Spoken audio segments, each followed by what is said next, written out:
Everyone, welcome to my channel. Previous ವಿಡಿಯೋಸಲ್ಲಿ angel numbers ಬಗ್ಗೆ ಮತ್ತು ಏಂಜಲ್ಸ್ ಬಗ್ಗೆ ಮಾಹಿತಿಗಳನ್ನು ತಿಳಿಸಿದ್ದೀನಿ. ಇವತ್ತು ಒಂದು ಏಂಜಲ್ ನಂಬರ್ ಸಕ್ಸಸ್ ಸ್ಟೋರಿ ಬಗ್ಗೆ ತಿಳಿಸ್ತಾ ಇದ್ದೀನಿ. ತುಂಬಾ ಒಳ್ಳೆ ರಿಸಲ್ಟ್ ಕೊಡ್ತಾ ಇರೋಂತಹ ಏಂಜಲ್ ನಂಬರ್. ಪ್ರಿವಿಯಸ್ಸಲ್ಲೂ ಇದ್ರ ಬಗ್ಗೆ ಎಕ್ಸ್ಪ್ಲೈನ್ ಮಾಡಿದ್ದೆ. ಇದು ಹೇಗೆ ವರ್ಕ್ ಆಗುತ್ತೆ ಅಂತಂದರೆ, ನಾವು ಎಷ್ಟು ನಂಬಿಕೆಯಿಂದ ಈ ಒಂದು ಮೆಥಡನ್ನು ಅಪ್ಲೈ ಮಾಡ್ತೀವಿ ಅದ್ರ ಮೇಲೆ ಡಿಪೆಂಡ್ ಆಗಿರುತ್ತೆ. ಈಗ ಎಷ್ಟೋ ದಿವಸದಿಂದ, ಎಷ್ಟೋ ವರ್ಷದಿಂದ ಒಂದು ಪ್ರಾಪರ್ಟಿ ವಿಚಾರವಾಗಿ ಕೇಸ್ ನಡೀತಾ ಇದ್ದಂತಹ ಆಸ್ತಿ ವಿವಾದ ಮತ್ತು ಕುಟುಂಬದಲ್ಲಿ ಕಲಹಗಳು, ಈಗ ಒಂದು 4-5 ಜನರಿಗೆ ಸೇರಬೇಕಾದಂತಹ ಒಂದು ಪ್ರಾಪರ್ಟಿ ಇರ್ಬೋದು, ಅದರಲ್ಲಿ ತುಂಬ ಒಂದು ಗೊಂದಲ ಇದ್ದಂತಹ ವಿಚಾರ, ತುಂಬ ವರ್ಷದಿಂದ ಕೇಸ್ ನಡೀತಾ ಇತ್ತು. ಸೊ ಅಂಥ ಒಂದು ಕೇಸ್ ಮತ್ತು ಒಳ್ಳೆ ರಿಸಲ್ಟ್ ಬಂದಿದೆ. ಸೊ ಅವರು ಏನು ಇಂಟೆನ್ಷನ್ ಸೆಟ್ ಮಾಡಿಕೊಂಡು ಆ ಒಂದು ನಂಬರನ್ನು ಬರಿತಾ ಇದ್ರು ಮತ್ತು ಏನು ಸಂಕಲ್ಪ ಮಾಡ್ಕೊಂಡಿದ್ರು ಅದಕ್ಕೆ ತಕ್ಕಂತಹ ಒಂದು ಒಳ್ಳೆ ರಿಸಲ್ಟ್ ಬಂದಿದೆ. ಆ ಏಂಜಲ್ ನಂಬರ್ 1176. ಸೊ ಈ ನಂಬರ್ ಬಗ್ಗೆ ಒಂದು ಅದ್ಭುತವಾದ ಒಂದು ನಂಬರ್ ಇದು. ಪ್ರಿವಿಯಸ್ಸಲ್ಲೂ ಹೇಳಿದ್ದೀನಿ, ಯಾವುದೇ ಒಂದು ವಿಚಾರ ಇರ್ಬೋದು, ಒಂದು ಮಿರಾಕಲ್ ಥರ ಒಂದು ರಿಸಲ್ಟನ್ನು ತಂದುಕೊಡುತ್ತೆ. ನಾವು ಏನು ಇಂಟೆನ್ಷನ್ ಸೆಟ್ ಮಾಡ್ಕೊಂಡಿರ್ತೀವಿ ಅದರ ಮೇಲೆ ಡಿಪೆಂಡ್ ಆಗಿರುತ್ತೆ. ಈ ಒಂದು ಮಲ್ಟಿಪಲ್ ವಿಚಾರ ಅಂದರೆ ಯಾವುದೇ ವಿಚಾರ ಇರ್ಬೋದು, ಒಂದು 2-3 ವಿಷಸ್ ಇರ್ಬೋದು, ಅಥವಾ ಸ್ಟಡೀಸ್ ಬಗ್ಗೆ ಇರ್ಬೋದು. ಸೊ ಇವರು ಪ್ರಾಪರ್ಟಿ ಬಗ್ಗೆ ಮಾಡ್ಕೊಂಡಿದ್ದಾರೆ, ಅವ್ರಿಗೆ ಸಕ್ಸಸ್ ಆಗಿದೆ. ನೀವು ಯಾವ ಒಂದು ಕೆಲಸ ನಿಮಗೆ ಆಗಬೇಕು, ಯಾವ ನಿಮ್ಮ ಕನಸು ನಿಜ ಆಗಬೇಕು, ಅದಕ್ಕೆ ತಕ್ಕಂಥ ಇಂಟೆನ್ಷನನ್ನು ಸೆಟ್ ಮಾಡಿಕೊಂಡು ನೀವು ಆ ಒಂದು ನಂಬರನ್ನು, ನೀವು ಆ ಮೆಥಡನ್ನು ನೀವು ಅಪ್ಲೈ ಮಾಡಿದಾಗ ತುಂಬಾ ಒಂದು ಒಳ್ಳೆ ರಿಸಲ್ಟ್ ಅಂತೂ ಸಿಗುತ್ತೆ. ಮತ್ತು ನಿಮ್ಮ ನಂಬಿಕೆ ಸ್ಟ್ರಾಂಗ್ ಆಗಿರಬೇಕು. ಸೊ ನನಗೆ ಈ ಕೆಲಸ ಆಗೇ ಆಗುತ್ತೆ ಅನ್ನುವಂಥ ಒಂದು ತುಂಬ ಸ್ಟ್ರಾಂಗ್ ಇಂಟೆನ್ಷನನ್ನು ನೀವು ಕ್ರಿಯೇಟ್ ಮಾಡಬೇಕು.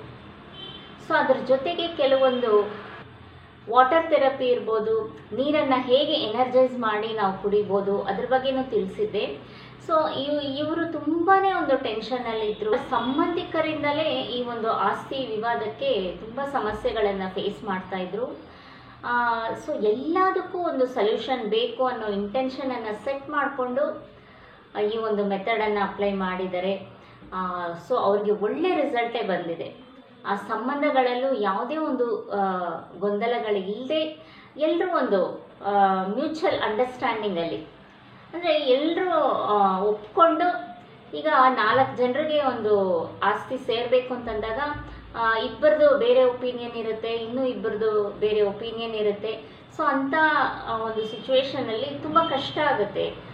ಈಗ ಒಂದು ಸೇಲ್ ಮಾಡಬೇಕು ಅಂತಂದರೆ ಏನೇ ಒಂದು ಸ್ಟೆಪ್ ತಗೋಬೇಕಾದ್ರೂ, ಸೊ ಅದು ಪೂರ್ವಜರ ಆಸ್ತಿ ಆಗಿರೋದ್ರಿಂದ ಇದನ್ನು ಎಲ್ಲರೂ ಒಪ್ಕೊಂಡು ಸಮವಾಗಿ ಅದು ಡಿಸ್ಟ್ರಿಬ್ಯೂಟ್ ಆಗಬೇಕು ಅನ್ನೋದು ಅವ್ರ ಇಂಟೆನ್ಷನ್ ಆಗಿತ್ತು. ಸೊ ಅವ್ರು ಏನು ಅಂದ್ಕೊಂಡಿದ್ರು ಅದು ರಿಯಾಲಿಟಿಗೆ ಬಂದಿದೆ. ಕೆಲವೊಂದು ಮನಸ್ತಾಪಗಳಿತ್ತು, ಅದು ಸರಿ ಹೋಗಿದೆ. ಅವ್ರಿಗೆ ಅದೇ ಒಂದು ಆಶ್ಚರ್ಯ, ಅಷ್ಟು ನಮ್ಮನ್ನು ವಿರೋಧ ಕಟ್ಕೊಂಡು ನಮ್ಮನ್ನು ಕಂಡ್ರೇ ಆಗ್ತಾ ಇರಲಿಲ್ಲ. ಅವರು ಒಂದು ರೀತಿ ಸಮಾಧಾನವಾಗಿ ಬಂದು ಮಾತಾಡಿ ಈ ಒಂದು ಪ್ರಾಬ್ಲಮ್ ಸಾಲ್ವ್ ಆಗಿದೆ ಅಂತ ಅವರ ಒಂದು ಸಕ್ಸಸ್ ಸ್ಟೋರಿಯನ್ನು ಶೇರ್ ಮಾಡಿದ್ದಾರೆ. ಸೊ ಡಿಸ್ಪ್ಲೇ ಆಗುತ್ತೆ, ನೋಡ್ಬೋದು. ಸೊ ಅವರ ಒಂದು ಸಕ್ಸಸ್ ಸ್ಟೋರಿ ನಿಮ್ಮೆಲ್ಲರ ಜೊತೆ ಶೇರ್ ಮಾಡ್ಕೊಳ್ಳೋಕ್ಕೆ ತುಂಬಾ ನನಗೆ ಖುಷಿ ಆಗ್ತಾ ಇದೆ. ಸೊ ಅಂಥ ಒಂದು ಅದ್ಭುತವಾದ ನಂಬರ್ ಇದು 1176. ಸೊ ಈ ನಂಬರನ್ನು ನಿಮ್ಮ ಎಡಗೈಯಲ್ಲಿ ಬರ್ಕೊಳ್ಳಿ. ಏನು ಇಂಟೆನ್ಷನ್ ಸೆಟ್ ಮಾಡ್ಕೊಳ್ತೀರಾ, ಒಂದು ಸಕ್ಸಸ್ ಆಗಿದೆ ಅನ್ನುವಂತಹ ಒಂದು ಒಳ್ಳೆ ಪಾಸಿಟಿವ್ ಒಂದು ವಿಷನಿಂದ ಅದನ್ನು ವಿಜುವಲೈಸ್ ಮಾಡಿ. ಸೊ ಆಲ್ರೆಡಿ ನಿಮಗೆ ರಿಸಲ್ಟ್ ಸಿಕ್ಕಿದೆ ಅನ್ನೋ ರೀತಿ ವಿಜುವಲೈಸ್ ಮಾಡಿದಾಗ ಸೊ ಖಂಡಿತ ಅದು ರಿಯಾಲಿಟಿಗೆ ಬಂದ್ಬಿಡುತ್ತೆ. ಈ ಒಂದು ಸಕ್ಸಸ್ ಸ್ಟೋರಿ ನಿಮಗೆಲ್ಲ ಒಂದು ಮೋಟಿವೇಶನ್ ಆಗುತ್ತೆ. ಸೊ ನಿಮ್ಮ ಒಂದು ಕನಸು ಏನು ನಿಜ ಆಗಬೇಕು, ನಿಮ್ಮ ವಿಶಸ್ ಏನಿದೆ ಅದಕ್ಕೆ ತಕ್ಕ ಹಾಗೆ ನೀವು ಕೂಡ ಇಂಟೆನ್ಷನನ್ನು ಸೆಟ್ ಮಾಡಿಕೊಂಡು ಈ ಒಂದು ನಂಬರನ್ನು ಅಪ್ಲೈ ಮಾಡ್ಬೋದು. ಸೊ ಖಂಡಿತ ಅಪ್ಲೈ ಮಾಡಿ. ನಿಮ್ಮ ವಿಶಸ್ ಏನಿದೆ ಅದಕ್ಕೆ ತಕ್ಕ ಹಾಗೆ ನೀವು ಸಂಕಲ್ಪ ಮಾಡಿಕೊಳ್ಳಿ. ಮತ್ತು ಮುಂದಿನ ವಿಡಿಯೋಸಲ್ಲಿ ಎಕ್ಸಾಮ್ಸ್ ಬಗ್ಗೆ, ಸ್ಟೂಡೆಂಟ್ಸ್ಗೆ ಹೇಗೆಲ್ಲ ಒಂದು ಪ್ರಿಪ್ರೇಷನ್ ಆಗಬೇಕು ಅದಕ್ಕೆ ತಕ್ಕಂಥ ಸ್ವಿಚ್ ವರ್ಡ್ಸ್ ಇರ್ಬೋದು, ಏಂಜಲ್ ನಂಬರ್ಸ್ ಇರ್ಬೋದು ಶೇರ್ ಮಾಡ್ತೀನಿ.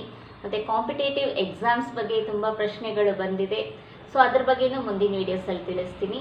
ಚಾನಲ್ಗೆ ಸಬ್ಸ್ಕ್ರೈಬ್ ಮಾಡ್ಕೊಳ್ಳಿ. ನಿಮ್ಮ ಒಪಿನಿಯನ್, ನಿಮ್ಮ ಪ್ರಶ್ನೆ ಏನೇ ಇದ್ರೂ ಕಮೆಂಟ್ ಸೆಕ್ಷನ್ನಲ್ಲಿ ಕಮೆಂಟ್ ಮಾಡಿ. Thank you.